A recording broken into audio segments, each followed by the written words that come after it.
Well, the reason why I think the tell is going to have such a profound effect on so many people is because when people live a life like you live, a very elevated, highly exposed to everything possible in the world life, growing up the way you did in Amarillo, riding around with your banana seat bicycle and going to the Toot and Totem, and having everything look and seem to be perfect, except you didn't win Homecoming Queen.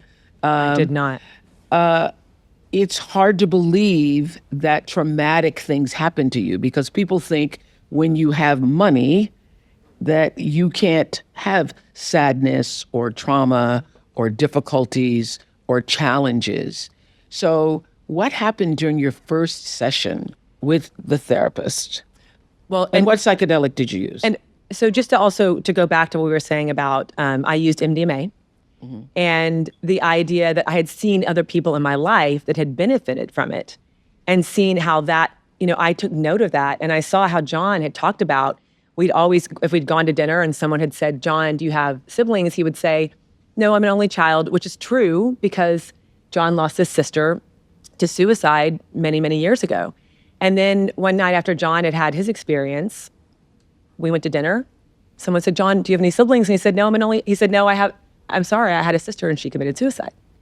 So the party line had changed.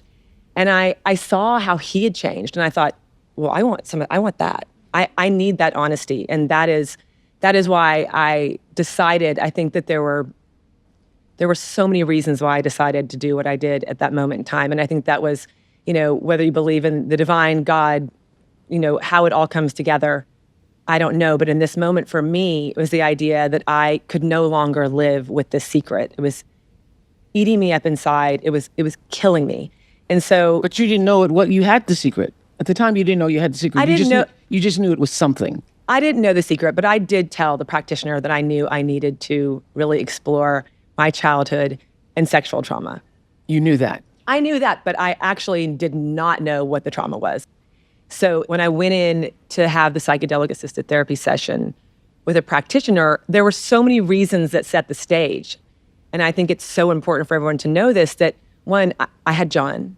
I had this incredibly loving, supportive relationship that I'd had for a long time. So there was safety there. John. Yeah. Yeah. There was, this is really important. I think it's incredibly important to talk about the idea that my daughters were of the ages that I was when all the trauma happened to me. So that was happening at the same time. And then I also felt incredibly safe with the practitioner that I was working with. And so the setup was such that I was ready to go in and to give myself permission to take that pill. So it was more that going in to take the pill for me as someone who doesn't drink, who had never seen illicit drugs, to take that pill and allow myself to have the compassion for myself to explore things that I could not talk about on this earth. So what did you see in that session? We want to know what happens when you take the pill. I know. Explain it to us. Are you lying down? Are you sitting up? Or is somebody talking to you? We don't know what happens. What happens? I was lying down on a couch. Yeah. There was this beautiful flamenco music playing in the background. I put the eye shades on and I surrendered. And the therapist is guiding you through it? The therapist doesn't say one word. Oh, the therapist doesn't say one word? She didn't say a word, but Okay. I could feel the connection with her. And I could feel that the connection with her was so strong, and the connection with John was so strong, and the connection with... But John wasn't there? John was not there, but Okay. all the people in my life, I feel like all roads led to this moment. Okay, so I took the pill. You took the pill. And in 5 minutes, I turned to the practitioner and I said, why is he here? Why is my teacher here? And then I said, I'm going to tell you everything. And that was it. That was the moment. So did you start talking and telling what you were seeing? For 8 hours. For 8 hours? For 8 hours. I just said it. I told her every single scenario, every single instance of the abuse, one after the other. It was linear. It was if I'm looking at this coffee cup, I would be able to tell you in 20 years exactly what the swirl of my coffee milk looked like. It was reliving the experiences as I had them, but I was reliving the experiences in a way as such that I had so much compassion for myself. And I think it's so important to also say that I am not a doctor. I'm not a scientist. I have no medical background, but I am a one of one, and I could tell this story 1,000 times over, and I remember it exactly as it happened. And I'm so grateful for that. It was like you were put back in the room, in the space with the teacher. Now, so when I was reading that, it sounded terrifying because there was so much violence involved. I mean, literally him putting your head in the toilet, literally him, doing all kinds of horrible things to you, including, his foot on your back at one time. How were you able to process this? You're lying there on the sofa with your eyes covered and you're telling this story. Does it feel like you're back in the space? Does it feel like you're in danger? Or does it feel like you're the observer of this thing? Well, the first time that I had a session, I was the observer. And I did not feel like I was in any danger because I already knew. I knew this. I was watching it. Mm-hmm. Instead, I had complete compassion for myself, complete love for that little girl that experienced it. It was like two sides of me met. That 12-year-old side of me met mm-hmm. the Amy in her 40s. Mm-hmm.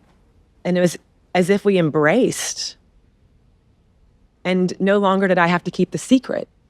And it was also in that session that I realized that in many ways, and this is the real crux of all of it, that the secret is the hardest part. The secrets you're told to keep, they're not yours. Yeah. So you have since talked to trauma therapists who explained to you why you would block this from your memory. And what did they tell you? Well, I think that that's also a part of the journey, and that's a lot of the writing too, in that along with the idea that I was pursuing this criminal investigation, I'm also pursuing this understanding of how could these memories be there and me not know about them. So I wanted to also perfect that. Yeah. I wanted to have perfect answers. I wanted to have a perfect outcome. And so I did. But everything that's ever happened to us is in here. Everything that's ever happened, we don't remember all the little day-to-day things that happen. So what did she say? Over time, and I know that the subject of memory is always changing, but what I know in my memory is that, there is storage and recall. And so all I can say to myself is, I stored this memory, and then I could only recall it once I was in the setting, in a place, when it was time that my body was safe enough. There were 10 years where I really couldn't listen to myself. And I think it was another form of the running. 4 kids, big life. For me, I was surviving. And that was looking perfect to the outside world.